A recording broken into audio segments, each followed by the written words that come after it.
നിയമസഭാ മണ്ഡലത്തിൽ അടുത്ത തവണ മത്സരിച്ച് വലിയ സാധ്യതകളൊന്നുമില്ല. കല്യാശ്ശേരി ഒരുപക്ഷെ കേരളത്തിലെ ഏറ്റവും CPM-ന് സ്വാധീനമുള്ള ഒരു നിയമസഭാ മണ്ഡലമാണ്. അവിടെ നിന്നുള്ള ഒരു MLA ആണ് M. വിജയൻ എന്ന് പറയുന്നത്. ഇന്നിപ്പോൾ സംഭവിച്ചിട്ടുള്ളത് എന്താണ്? രണ്ട് ഭാഗത്തും പരിശോധന നടത്തിയാൽ ഇത് ഏതെങ്കിലും CPM സംഘടനയുടെ കളക്ടറേറ്റ് മാർച്ചോ അല്ലെങ്കിൽ കളക്ടറേറ്റ് ഉപരോധമോ ഒന്നുമല്ല. നേഴ്സുമാരുടെ ഒരു സംഘടനയുടെ കളക്ടറേറ്റ് ഉപരോധമാണ്. അവിടെ ഒരു MLA എന്നുള്ള നിലയിൽ വിജിൻ കളക്ടറേറ്റിന് മുന്നിൽ നടക്കുന്ന ഉപരോധ സമരം ഉദ്ഘാടനം ചെയ്യാൻ ക്ഷണിച്ച് വന്നതാണ്. പക്ഷേ ഈ നേഴ്സുമാർക്ക് അറിയില്ല കളക്ടറേറ്റിൻ്റെ പുറത്താണ് സമരം നടത്തേണ്ടതെന്ന്. അവരവിടെ നല്ല ടൈലൊക്കെ പാകിയിട്ടുള്ള സ്ഥലം കണ്ടു. അവർ നേരെ കളക്ടറേറ്റിനകത്തേക്ക് പോയി. അവിടെ പോലീസ് എത്തിയില്ല. പോലീസ് എത്താത്തത് പോലീസ് എന്തോ ട്രാഫിക് ബ്ലോക്കിൽ കുടുങ്ങി എന്നാണ് പോലീസിൻ്റെ അക്കാര്യത്തിലുള്ള വിശദീകരണം. അകത്തേക്ക് ഞാൻ അവിടുത്തെ മാധ്യമപ്രവർത്തകരുമായി ബന്ധപ്പെട്ടപ്പോൾ വിജിൻ കളക്ടറേറ്റിനകത്തേക്ക് പോകുമ്പോൾ തന്നെ മാധ്യമപ്രവർത്തകരോട് പറയുന്നുണ്ട്, ഇവർ അകത്തേക്ക് കയറിയോ എന്ന് ചോദിക്കുന്നുണ്ട്. അകത്തേക്ക് കയറിയത് ഒരു നല്ല പരിപാടിയല്ല എന്നറിയാവുന്ന വിജിൻ അകത്തേക്ക് കയറുന്നു. അപ്പോൾ SI വന്ന് പറയുന്നു നിങ്ങൾക്കെതിരെയും കേസെടുക്കുമെന്ന് പറയുന്നു.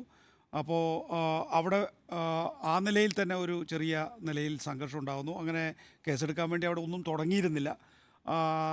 തുടർന്ന് അതിൻ്റെ നേഴ്സസ് അസോസിയേഷൻ്റെ ഒരു ഭാരവാഹി സ്വാഗത പ്രസംഗം നടത്തുന്നു. സ്വാഗത പ്രസംഗം നടത്തുമ്പോൾ തന്നെ SI മൈക്ക് പിടിച്ച് വാങ്ങുന്നു. മൈക്ക് പിടിച്ച് വാങ്ങുമ്പോൾ വിജിൻ പറയുന്നത് വിജിൻ്റെ മൂക്കിൽ തട്ടിയിട്ടാണ് ആ മൈക്ക് പിടിച്ച് വാങ്ങുന്നത് എന്നുള്ളതാണ്. അവിടെയും പ്രകോപനമൊന്നും ഉണ്ടായില്ല. പിന്നീട് SI കുറച്ച് ദൂരേക്ക് പോയി വീണ്ടും ഇതിനെതിരെ പറയുന്നത് കേട്ടു എന്ന് വിജിൻ പറയുന്നു.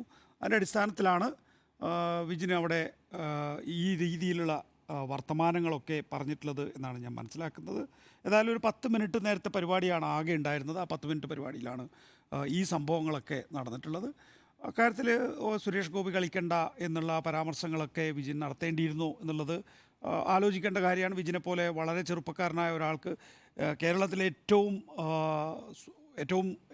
ഉറപ്പുള്ള ഒരു നിയമസഭാ മണ്ഡലം നൽകി ഇടതുപക്ഷ ജനാധിപത്യ മുന്നണി ജയിപ്പിക്കുമ്പോൾ ആ നിലയിൽ പോലീസുകാരെ വഴക്ക് പറയേണ്ട കാര്യമുണ്ടോ? ആ നിലയിൽ പോലീസുകാരെ പ്രകോപന രീതിയിൽ സംസാരിക്കേണ്ട കാര്യമുണ്ടോ എന്നുള്ളത് വിജിൻ ആലോചിക്കേണ്ട കാര്യമാണ്. ഏതായാലും പേര് ചോദിച്ചു എന്നുള്ളത് കൊണ്ടല്ല, പേര് ചോദിക്കുന്ന രീതിയിൽ അവിടെ ഫ്ലക്സിലൊക്കെ അയാളുടെ പടവും അയാളുടെ പേരും ഒക്കെ എഴുതി വെച്ചിട്ടുണ്ട്. അപ്പോൾ ഉദ്ഘാടകൻ ആരാണെന്നുള്ള കാര്യം അവിടെ ഇരിക്കുന്ന പോലീസുകാർക്ക് മനസ്സിലായ സ്ഥിതിക്ക് പേര് ചോദിച്ച് വേണ്ടത്ര രീതിയിൽ പ്രകോപിപ്പിക്കേണ്ട കാര്യമില്ല. പിന്നെ ഒരു പ്രോട്ടോക്കോൾ ഉണ്ടെന്നേ, ചീഫ് സെക്രട്ടറിക്ക് മുകളിലാണ് MLA എന്ന് പറയുന്നത്. അപ്പോൾ അവിടെ ഒരു SI ഒക്കെ അല്പം മര്യാദ കാണിച്ചാൽ തെറ്റില്ല. ഇപ്പോൾ നമ്മൾ യൂത്ത് കോൺഗ്രസിൻ്റെയൊക്കെ സെക്രട്ടേറിയറ്റിന് മുമ്പിലുള്ള വലിയ സംഘർഷഭരിതമായിട്ടുള്ള അന്തരീക്ഷം വരുമ്പോഴും ഒരു MLA പോലീസിൻ്റെ മുമ്പിൽ വന്നുപെട്ടാൽ സാധാരണഗതിയിൽ പോലീസ് കാണിക്കുന്നൊരു സംയമനം നമ്മൾ കാണാറുള്ളതാണ്. ഇപ്പോൾ ഒരു MLA എന്നുള്ള നിലയിൽ ബഹുമാനം കൊടുത്താൽ SIക്കും തകരാറില്ല.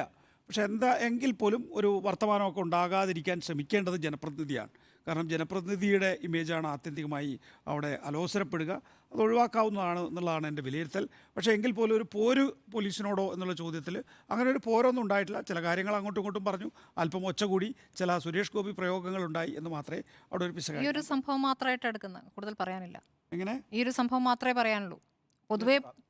പൊതുവേ സർക്കാരിൻ്റെ കാലത്ത് പോലീസുമായി ബന്ധപ്പെട്ട മറ്റു വിഷയങ്ങൾ പറയാനില്ല. ചൂണ്ടിക്കാണിക്കാനില്ല. എന്തെങ്കിലുമൊക്കെ ഇതുമായിട്ട് കൂട്ടിച്ചേർക്കാണ്ട് പറഞ്ഞോളൂ. ഞാൻ അല്ല, സുജയ് കൂട്ടിച്ചേർത്ത പോലെ എന്തെങ്കിലും കൂട്ടിച്ചേർക്കാനുള്ള കുഴപ്പമില്ല.